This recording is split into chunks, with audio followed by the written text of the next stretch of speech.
People don't care what you know until they know how much you care. Nothing changes because you're not actually making the changes or implementing them in the practice. Well, without the people, you won't have the numbers. Say I wouldn't work with a doctor who doesn't value the team. My journey over the last 11 years has took me from the DSOs to private, back to DSO, then to coaching, consulting. Hey, what's up, everyone? Welcome to the Wealthy Dentist Podcast. I'm your host, Ward Powell. And if you're a dentist looking to crack the code on how to grow your practice and dominate in this space, then stick around. You're in the right place. Every week, we're sitting down with some amazing dentists who are doing incredible things in their businesses. We're talking about everything from how they keep their teams loyal and dedicated to how they stay ahead of the game in this crazy, fast-changing industry.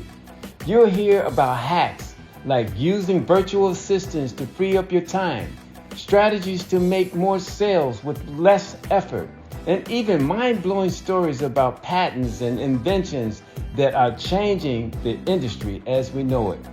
And it's not just about growing your practice, it's also about finding out what works from a clinical perspective. Whether you're just starting or you're ready to scale to the next level, there's something here for you. So buckle up, hit that subscribe button, and let's dive in. We have with us today a great guest. Her name is Shameika Henderson. She's going to give us some very good pointers on how to manage your practice. She's been in the business for over 11 years, and she's going to help dentists with their practice. And I'm going to just turn it over to her and let her explain to you. First of all, how did you start? Shameika, thank you for coming in and speaking with the Wealthy Dentist community. And we want to find out, first of all, how did you decide, when did you decide to get into the field of dentistry? Yes. So, and I'm so sorry if you hear they're doing cleaning out there and they just decided to blow. No, we can't hear it. I can't hear a thing. Okay, good. So I was actually recommended dentistry by a friend. Before that, I worked in nonprofit. And so this person at the time was working for a major DSO up front and said, you'd be great for it. I said, well, I was a little stagnant. I was bored. There was limited growth where I was. So I just applied and got accepted the job, started working up front for a major corporation.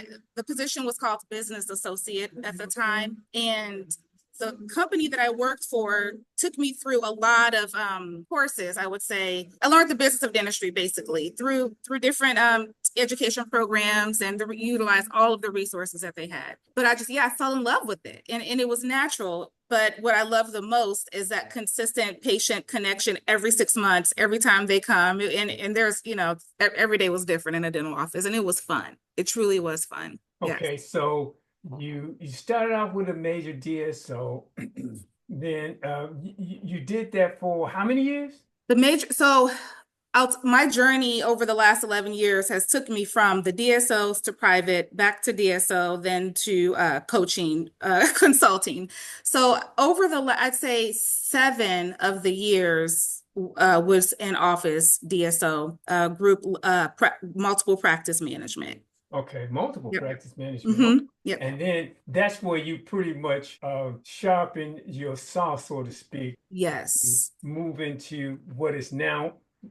Tell us about that. Yes. So I'll tell you about the step that I took before I got to where I am now, which is when I started consulting. Mm-hmm. I had a mentor who I've worked with when I was working with the DSOs, and we've always both been so passionate about helping private dentists, right? So I remember I told you prior, I just assumed I'm going to say I was born in DSO dentistry. I just assumed all practices had the accountability, had the systems. I just assumed that's what a dental office looked like. And when I started working and helping private practices, no, it's not the case, So you go in, you bring those systems. And when I say bring, for me, initially, it was just about doing it and showing, not just coming in and just turning the things upside down, but allowing people to see. People don't care what you know until they know how much you care. So when I come in and I do what I do and I build those relationships with the team, and it's like, hey, let me show you a more simpler way to do this, or these are the results that we're getting from doing X, Y, Z. This will grow you. Let's do this together and work together. So doing that for multiple dental practices, me and this mentor of mine were just like, man, it would be so nice to just do this for just dentists, just help them, give them the secret sauce that we learned. So then years down the line, I get a call from her and she's like, hey, Shameika, do you want to help dentists grow their EBITDA and sell their practices? And I'm like, heck yeah, let's do it. And Okay. so and that took us on a very, I'm going to say like a very wild but rewarding journey over the last 3 years of helping dentists whose goal was to transition from general to sleep, but needed help. And we knew, understanding what your profit level was, understanding your EBITDA, which is basically your net profit, but it's more like your, like what your operate, like your abilities, or basically your practice, like what is the probability of the success in this practice if I were to buy it? So helping them understand that, beefing the practice up and growing it, and then presenting it to private equity, whomever on the platter for them so they can get out, secure their retirement, and move on to their next journey in life was very rewarding. So the company that I worked for at that time has made some changes and some partner separation. So now it put me in the I've always started an LLC last year. Didn't really do much with it because I was again having so much fun. But now at this point, it's like, let's do it. So here I am today. Oh, congratulations. Thank Great you. Thank story. you. Great story. So if you could tell us exactly what is it that you do specifically to help dentists scale Yes. up, move forward, whatever it is that they have to do. And I know it's a whole lot of things, but if we could kind of give them some examples of what you do to help them fully understand exactly how you can help them, what would that be? Absolutely. So whenever I meet with a new dentist, doctor or practice manager, because some of my clients are practice managers as well, dentists is like, hey, train her up or train him up and do. So, but the first thing that I do is a profit and loss and an EBITDA evaluation. So I pull the reports from QuickBooks, their income statement, and I use expense categories with the benchmark being 50 to 60%, depending on the practice and the goals. Well, actually, I take that back. The first thing I do is align with the doctor's mission and identify what that is and what their goals are. Then I use that information to determine the health and where they are and what they need. So once I do that evaluation, then that lets me know what my focus should be based off of where they are to the expense categories and if whichever ones are out of the recommended benchmark. So then from there, I use my tools. I have a toolbox I've been creating over the last 3 years, and that's something that's going to continue because it's tailor made to the practice. I'll use that information so use staff for an example. If staff is over 30% or it's way out of whack or they're upside down, let's dig into the team to identify where the training is, where the focus needs to be, what are there any accountability systems in place for them? Like, what are their job descriptions, if any? Because most of the time there isn't. Everybody's just front desk, right? So what's the focus and what should the focus be, and help them understand what success looks like to add value to their role, right? Because once you train your team and once there's a person in the seat, that's the right person in that seat, and you give them value and you give them autonomy and you celebrate, they're going to increase your bottom line so much. It's going to be amazing, right? And then they won't leave you when the next dentist down the street offers them $2 or $3 more per hour Right. because they feel value. So but that's just like, so I'll just base it off of that. So like if their dental supplies is out of the recommended benchmark, let's give you a budget, give you a system, use this tool to do what you need to do.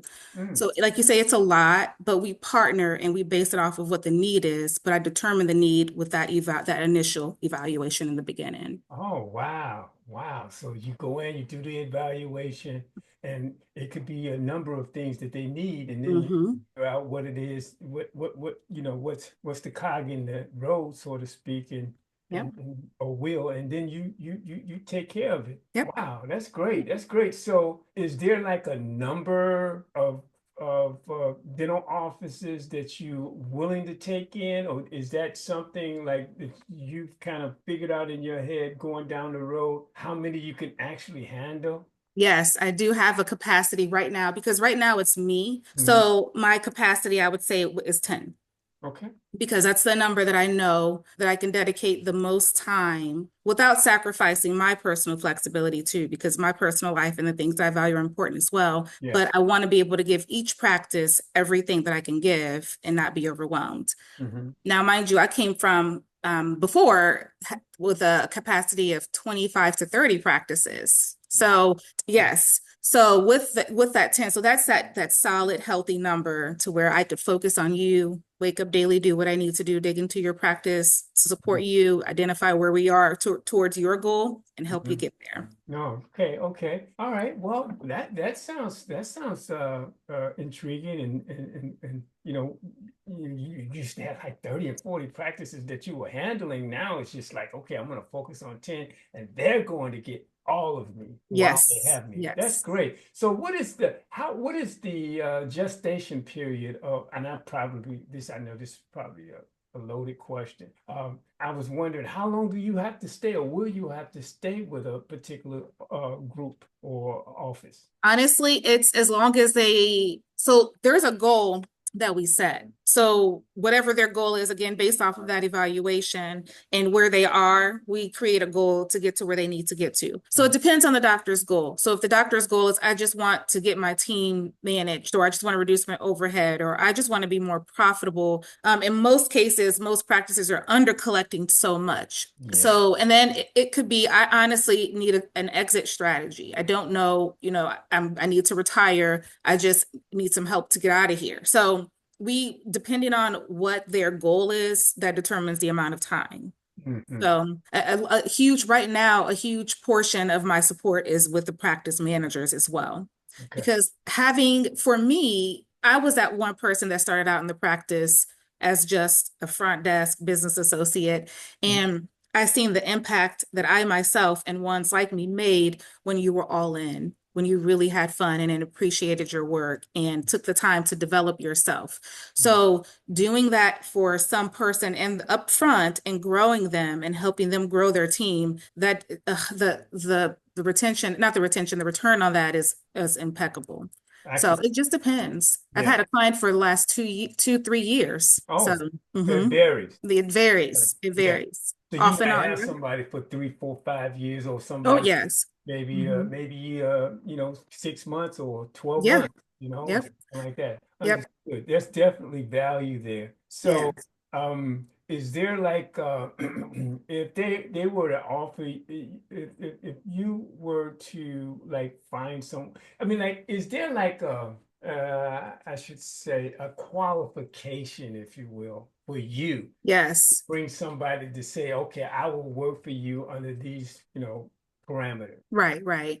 How is that? Yeah, absolutely. I would say the biggest qualification would be their relationship with their team. I wouldn't work or partner with any doctor who doesn't care about the team. They're like, I don't care what happens to them because it's going to be hard to help him or her grow without the development of the team. So that would be the biggest indicator if the team isn't important to them, which is very rare that they are. And then another one is they just have to be willing, right? So a lot of the times you'll reach out to a consultant, like you need the help, but when you hear what it's going to entail, Mhm. or to actually get the help, it's like you just do. Like we have to work together. You have to be willing and actually implement the changes that happen because otherwise it's just going to be a lot of me making recommendations to you and you getting frustrated when nothing changes because you're not actually making the changes or implementing them in the practice.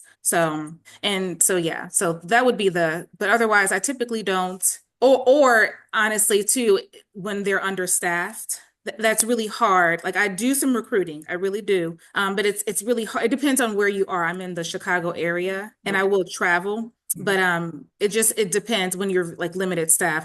I won't accept, this is what I did this with the last client. I won't accept I won't charge you a full fee. And that's another thing. My fees are tailored as for the services that you need. I can So understand. before we just dig in, let's get you a team first. So Yeah. let's focus on, let me help you recruit and find the right people and get them in the right seats and build those relationships. And that could take 3 to 6 months now with today's market and Yeah. dentistry.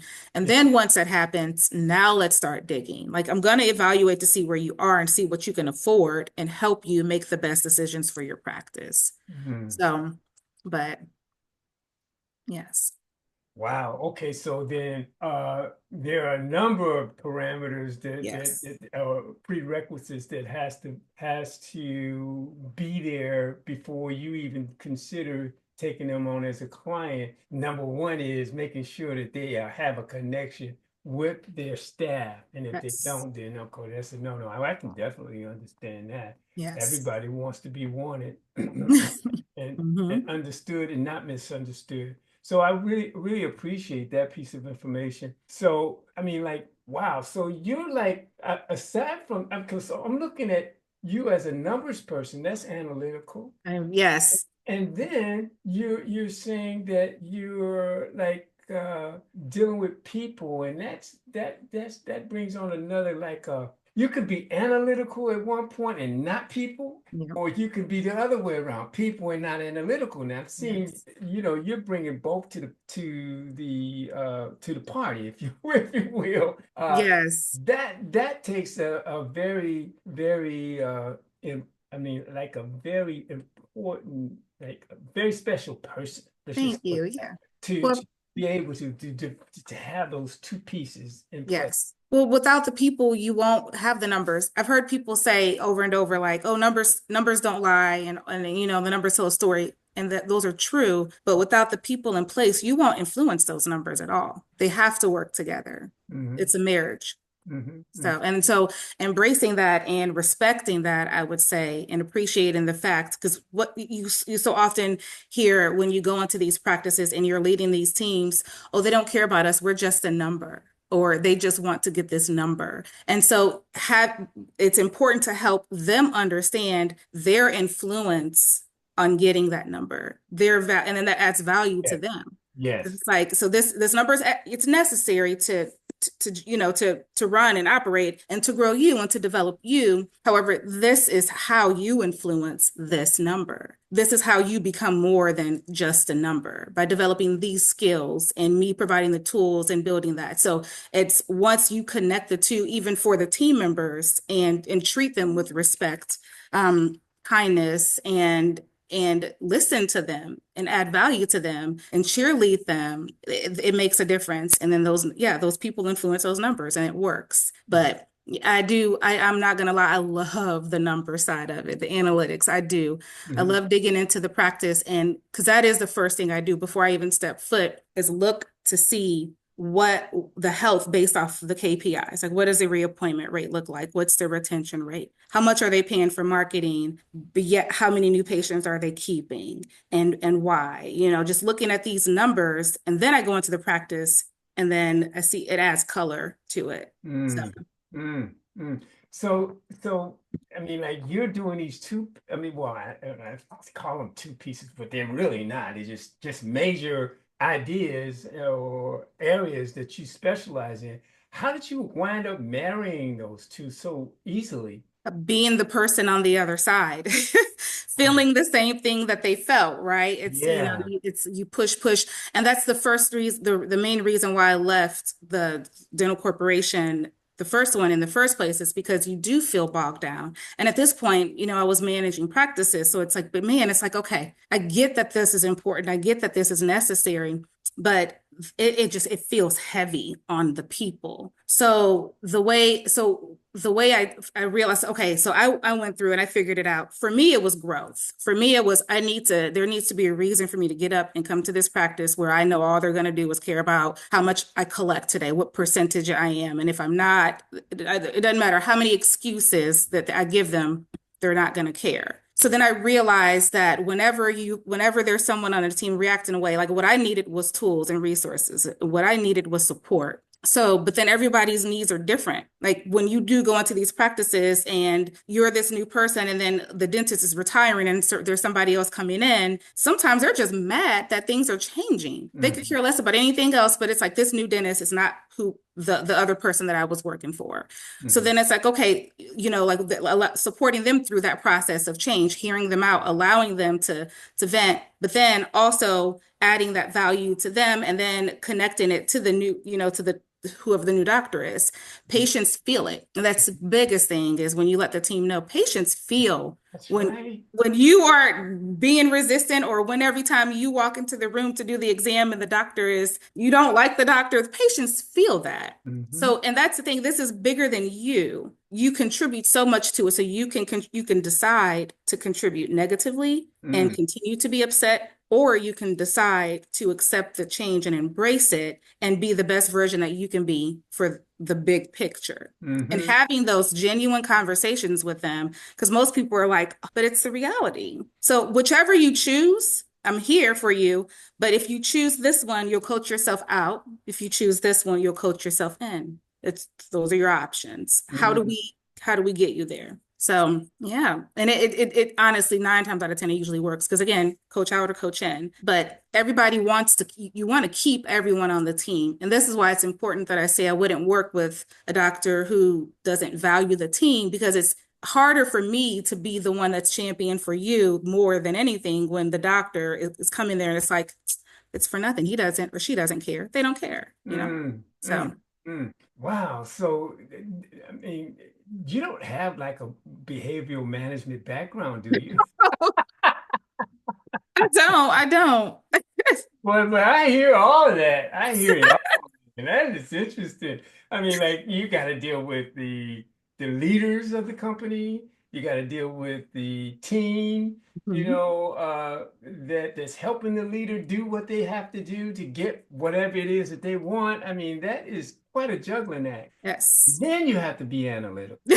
So that, wow, I am so like that is like, wow, it could be overwhelming if you don't watch yourself. That's So, true. and I see that, because you did those 30, 40 offices with the bigger DSO, the large DSO organization, it gave you I guess how would you say, the reps, if you will, to Hmm. be accustomed to and being able to then filter down and then say, okay, I'm going to do this many now going forward.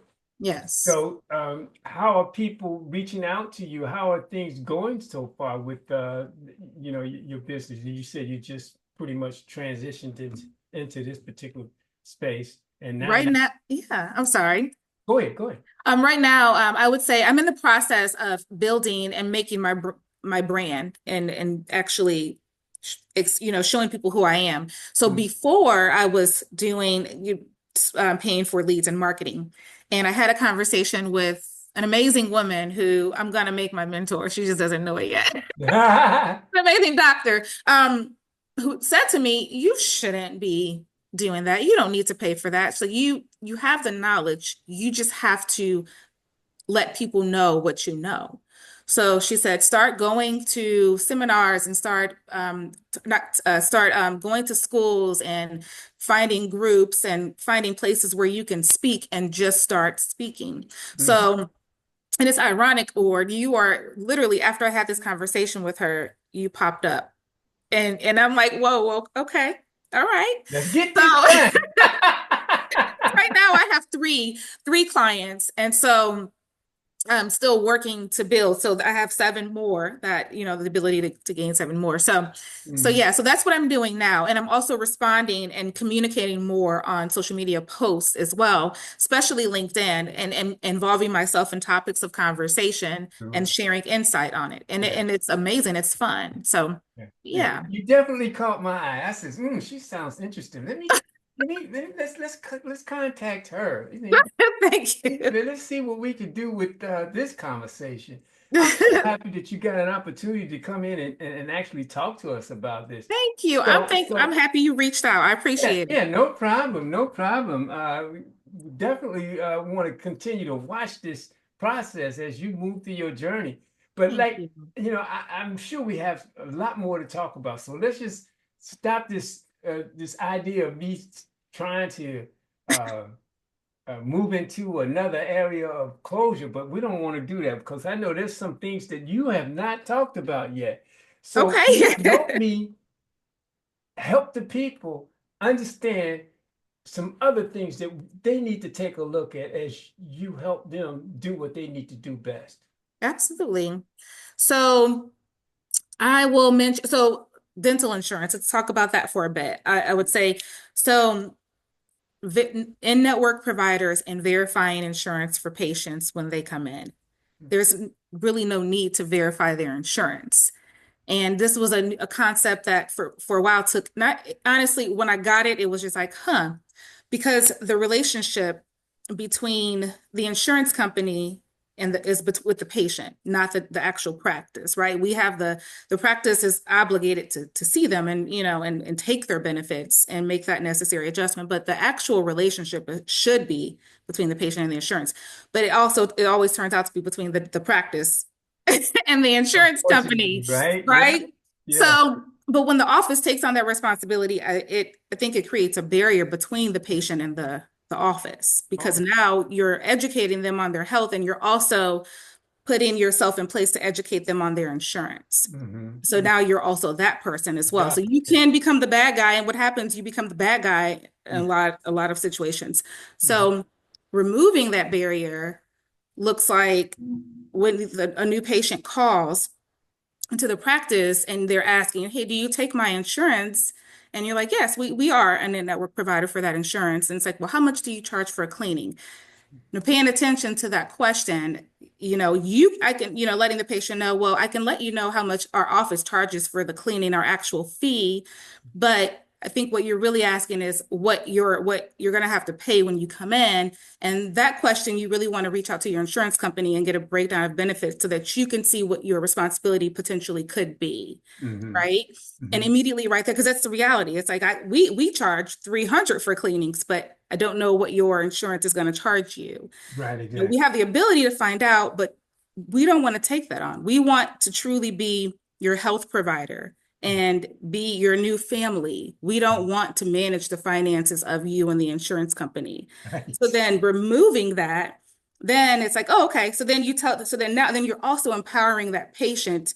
You're teaching them to be responsible for their, whatever their fee is or whatever the issue is with Right. the Yeah. insurance company, Yes. right? Mm-hmm. So of course you still do treatment plans and all of that, Mm-hmm. but the treatment plan, I think is presented as a courtesy to minimize the shock that sometimes comes along with the bill. Okay. So, but I always tell my office is let them know this is what we'll collect the day of service. Mm-hmm. If there's a difference, if your insurance pays anything different, we'll either bill you for that or credit you later. Mm-hmm. And then that's it, because you just want to create a plan. So then when they call, I owe $36 for fluoride. Why do I owe $36 for fluoride? It's your insurance didn't pay for the fluoride services. Mm-hmm. Well, you guys said that I needed fluoride. I wouldn't have never got fluoride if I didn't know my insurance was going to cover it, right? And then you empathize with them. And you're like, I do. I understand that because it is frustrating. I'd be upset too, but we just want to remind you, we always encourage for you to reach out to your insurance company prior to coming in so that you are aware of, what that coverage could potentially look like for your visit. Mm-hmm. But now that doctor still recommends it. You think it's really important for you to get the fluoride treatment. But now you just know what that fee will be out of pocket. And then, did you see the Bulls game last night? It was amazing. Did you see it on your sports? Just keeping it personal, taking the finances out of it and putting it back on the patient and the insurance company. Because Mm-hmm. they're the ones that didn't pay it. Mm-hmm. You need it, but they didn't pay it. So when practices make this shift and change it, Mm-hmm. it makes a world of a difference for them. It truly does. And it saves time up front for the people having to verify insurance. All Mm-hmm. you have to do is just verify if they're active, and that's it. And you move on. So is there some type of like a process or steps that a team member could like follow to get the client or patient on point to take care, handle their cost the processing, so that it doesn't affect, as you mentioning them having 2 or 3 jobs for something that they shouldn't be really be doing. They should be focusing more so on something else. Yes. Yes. Documented roles. So having job descriptions, having it documented and outlined in there, training them on it, right? And then holding them accountable to it. So what that looks like is I'm just going to use the person up front who is typically check in. So let's just call them a scheduling coordinator. They're taking, they're the scheduler. So they would have a job description which outlines, not to be limited to, their focus. You focus on the schedule. You're going to verify, you're going to confirm patients. So then there's a confirmation policy as well that you also have documented that they can reference. You're going to call two weeks ahead, 2 days ahead, and confirm those appointments. Then you're also going to look ahead when the schedule falls apart. You're going to, like, your focus is solely on the schedule and patients checking in. You're going to verify the insurance that they're active. You're not going to go through the whole breakdown of everything. You'll take what you have, put it in there, but that's on the patient. Then you're going to have like an ASAP list, just things of basically giving them the sauce to what they need and what success looks like. They need to know what success looks like in that role. So you have a less than 1% cancellation rate in the practice because of you're following the confirmation protocol. You're scheduled to goal, whatever that practice goal is, by the 3rd week of every month. And you're following that, and you're letting the team know when patients fall off of the schedule. Hey, we now have an opening on such and such date, and the team is supporting you. You're keeping them abreast. You're going to morning huddle every morning with updates of where you guys are for the month and where you are to go and what patients need what. When these things are done, you have done a great job in your role. And when these things aren't done, then the accountability comes. What do you need from us as a team to support you, to get you to success so that you feel successful in your role? So, but everything is documented. You got the job description, you have the policies of whatever it is that you're supposed to, there's protocols for everything for them to reference to. I always tell doctors to document everything and have it followed by all. So if the person in that seat leaves and never comes back and you hire someone, you can drop them right in and they have a holy Bible of what to follow in the practice to do their job successfully. So, like McDonald's, anybody can come off the street and work at McDonald's. That's right. They have it's systemized, right? The same for here, the same in China, everywhere. That's what your practice should look like. And so, yep. That description, they should be able to do it, and it should be any, it doesn't have to be somebody's from Harvard to do it. I mean, no, have somebody from high school to come in there and actually execute if they have the script. If they have the script, yes. And the description, and then of course we can't forget the contract. They have to sign the contract. Say, okay, I'm committed to this, and this is what I'm going to do. And like there's nothing left for discretion here. Nothing. Yes, you are aware. You have agreed. You own this. Right? Exactly. Ownership of this. Yes. Yeah. That's autonomy. Yep. That is autonomy. Yes, I agree. Again, I agree. Right? And you just connected autonomy and accountability together, because people always separate those two. Okay. Here it's like, I don't want to be accountable. You're taking away my autonomy. No, right. No, you have the autonomy within these boundaries. And then also what happens is when the practices, because most practices don't have these job descriptions. So now you can go back to your team. And what I always tell them is don't just say, here, you're this. Identify their strengths and do it with them together. Show them this is a job description of what a scheduling coordinator looks like. This is a job description of what a treatment coordinator looks like. Highlight what works, highlight what you're great at, and then red what you don't want to do. And let's create your own job description, right? Now it's yours. Now you just have autonomy over this. This is your baby, but we're going to hold you accountable for it when things don't go the way they are, to ensure that we can support you to get you where you need to be. Yeah. Own it. Own it. Yes.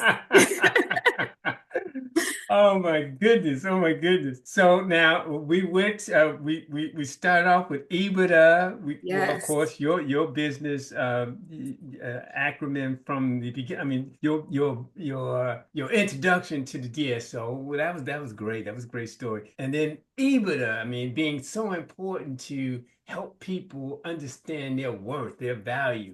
Doing the yes. valuation makes perfect sense. I want to retire at a certain time. How can you help me do this? I mean, there has been so much great information in insurance. I mean, that is like,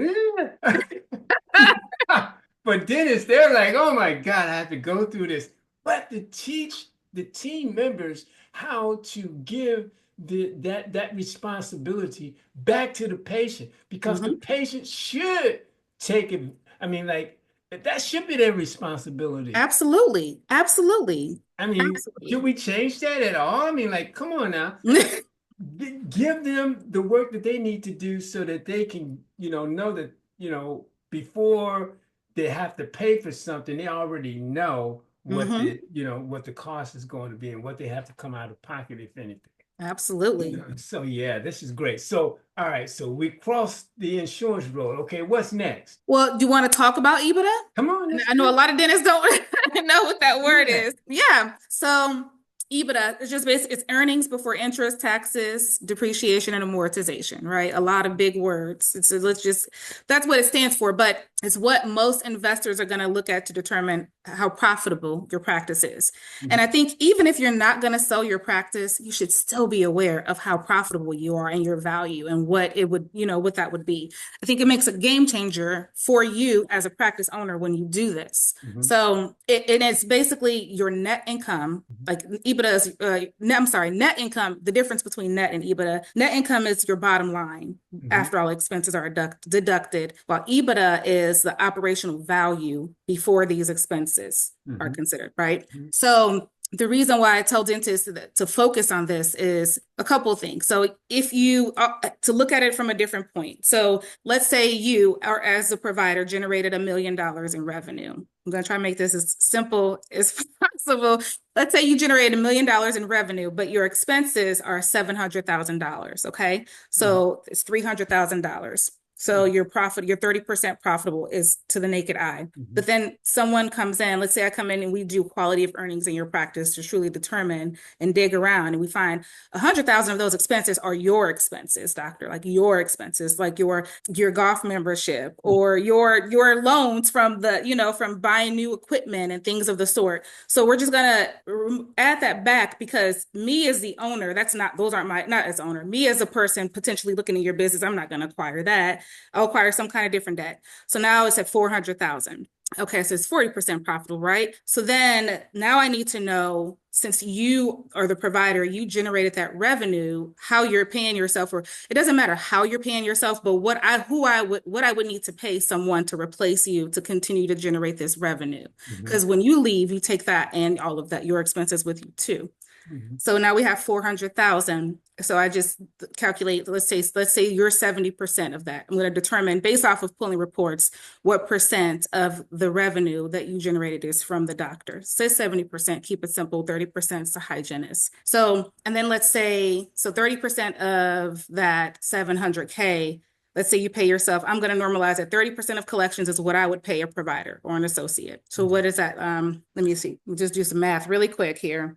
Mhm. So we have what did I say? 700,000, 30% of that, Mhm. 210,000, 200, I'm sorry, 30% of 210,000. So 70, yeah, 30%, 210,000 of that is if I were to pay would go from the doctor. So Mhm. then so I'm going to subtract that from 400,000 of the profit because I have to pay someone to generate the revenue for you. So it's $190,000. So the true EBITDA is 19%. So this practice, I would generate $190,000. So this practice is running at 19% profitability, which to a buyer, that's great because there's a lot more room for me to skim the cat and get on top of that Mhm. and you still have some operations in place. Clearly, you're doing something right, but Mhm. I can add to it and buckle down on it. So if you, as the owner, know what your business is doing, you can say, okay, I'm at 19%.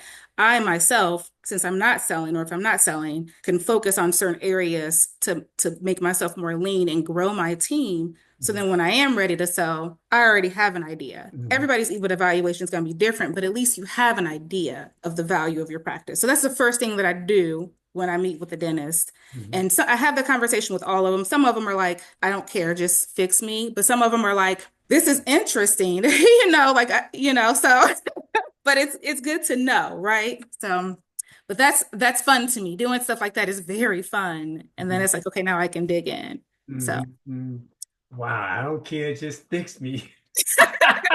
I'm so serious. They're like, Yeah, I don't I care, know, just I know, fix I know. me. It's almost like the patient and the insurance policies, right? Yes, Uh, yeah, that's true. That's yeah, true. That's very yeah, true. right. So, okay, so what do you say, what would you say is the target point or percentage a dentist want their EBITDA to be, their EBITDA to be? I would say anywhere from, depending on the size of the practice, anywhere from 22 to 25%. Mm, You don't want it to go over 25%, honestly, because when your EBITDA is at high, you've plateaued, basically. You are at optimal efficiency, which is great. mm, But it scares a lot of buyers away because it's like I don't really have much room to, because they're going to want to right. grow from you, they're That's going to right. want to make money Right. off of the practice. So but when your EBITDA is there, so Mhm. now it's like, okay, since I've plateaued, what can I do to jumpstart another trajectory of growth? Do I need to Mhm. bring another provider on? Do I have Mhm. the space, the capacity within Mhm. my practice to do that? Mhm. And is there's new CEs, like should I, let's say if you're not doing implants, to start doing implants within your Mhm. practice, Mhm. you're gonna have to do something to generate additional growth when your EBITDA is that high. Mhm. Build out or Mhm. partner with someone else to buy another practice and continue to trajectory to grow that one. And whatever you did, whatever systems you have in place, take that with you to the new practice. Mhm. So but yeah, 22 to 25%, I would say. And when you're that high, there's just room to grow, or you'll stay stagnant. So Very important point. yes. 22 to 25%. Yeah, I heard that one. That's great. That will stay with me forever. Yes, yes. Wow, I want to just think so if let me just say this. Like, I mean, we've talked a bit, so I really appreciate you coming out and talking to us. But what I want to do before we do close is how does buying this new equipment fit into the process of you giving offering solutions for your practice? Is that something that you kind of help them tackle? You know, Yeah, like buying if that's a big, that's a big yeah. part of- Well, understanding your EBITDA and how profitable you are is going to determine if you can afford to buy the new equipment. But to be honest, if your older practice and the equipment is outdated, you're going to need it, right? But you understanding where your profitable level is going to at least give you a guide to, okay, I need a new sensor. My EBITDA is at 11%. I'm barely profitable right now. If your EBITDA is at low, those expense categories that I mentioned earlier, you will, as you go through and do that profit and loss, you'll see where you're out of benchmark in specific areas, and you're going to focus on those specific areas to reduce the cost or the spend in those areas, so that all of that money could trickle back down to your bottom line and Mm, increase your profitability. mhm, Then once you do that, now I can afford to buy this new equipment without just going in blindly. And then you're looking like, man, now I'm negative. Now I'm not profitable because that new equipment cost me way more than I thought. But being aware of where your profit level is and being before you make aware it, of right? what you need to grow, yes, Yeah, it gives you a focus, to something to focus on, to grow and plan. I like that. I Yeah. like that. So you have these benchmarks in place. You know, oh, by the way, while I'm thinking about it, how how I mean, what is really, I mean, so 11% is low. So Mhm. what part of your, I mean, you said 25 is the max. So what's the point of, what is it, 21% or 20%? Of where, like when Oh, it's you, bad. yeah, yeah. You said that a low EBITDA is 11%. Well, what Oh, is like on the point of growth? What's I'd right at the point of, so 16% profitable to 21, I would say is you want to at least be 16% profitable. yeah. And then it gives you room to grow. I'd say anything 15% or lower, it's clear that there are a lot of broken systems in the practice and there's a Okay. need to grow. Mhm. Okay. I've Okay. even seen negative EBITDA. Like we all know those practices where they're not profitable and they're borrowing money each month Yeah. so. Yeah. Right. So if you at 15% and you're talking about buying a new piece of a brand new piece of equipment, you better back up off it. Either you back up off it, or if you do buy it, you at least know what's going on in your practice and know what you got to focus on to increase your revenue And you're going to and know those reduce your benchmarks expenses. before you make that move. Oh, Yes, you better know those. Yes, that's the yeah. key is Yeah. being aware. Because Yeah. again, it depends like what certain things you just need. Right. You just need Yes. like you need Yes. X-ray sensors, so Yes. right? So you can't go without. But now it's like, okay, so since this is going to cost me X, Y, Z, I need to know what's going on in the practice and where I am to ensure that I'm profitable and with the goal of being more profitable as we go. Okay. As we close, is there anything else that you would like to say to the listening public before we close out? We Um, covered quite a bit. yes. No, I mean, I would say for dentists specifically, just don't go at it alone. And I would recommend getting to know the dentists in your area and build a community. That makes a huge difference too. Because, I have so much respect for this industry, mainly because dentists are sole owners. They're not like the medical field. Yes, consolidation is happening. And I honestly don't think it's a bad thing, but because I don't think all of dentistry is going to be consolidated. There are always going to be, dentists who own their own, but just don't go at it alone because it can be very stressful without the support. Seek the help, find the help, and then take the recommendations of it and understand EBITDA, understand your profitability, and get an EBITDA evaluation if not quarterly, at least annually. And Mhm. if you don't know, hire professionals to help you get there and trust the process. Absolutely. Totally agree with you. Yeah. Thank you so much for Thank joining us, you. Shameika. We really appreciate you giving us your time and speaking to our listening public, members, our diehard members here. We want to Thank also, you. if you have some contact information you'd Mhm. like to share with the our audience, what would that information? How would they get in touch with you? I would give them my phone number directly. That's Okay. honest the best way because the first thing that I would always do is a consultation, which is a conversation with the Mhm. dentist to determine what they need, what their goals are. Mhm. So yeah, my phone number honestly would be the best way, and Okay. email as well. And what is that number? So my phone number is 314-448-0716. Mhm. And I'm a texter. And my email is affluentdentalservice@gmail.com. So it's affluent, AFFLUENT. Dental is DENTAL, but service is SVC, abbreviated. Okay. Affluent Dental SVC at gmail.com. Awesome. Awesome. Yes. Thank you so much for joining us this Thank afternoon. you. Thank you so much. Coming out and talking to us, and I knew this was going to be some great information. Oh, I appreciate you. Thank you Yeah, so much. you're welcome. The Wealthy Dentist podcast is built on connections, opportunities, and meaningful conversations that help jumpstart careers and boost the ROI on your business. Is there a topic you're passionate about or someone in the dental community who should share their story with us? We want to hear from you.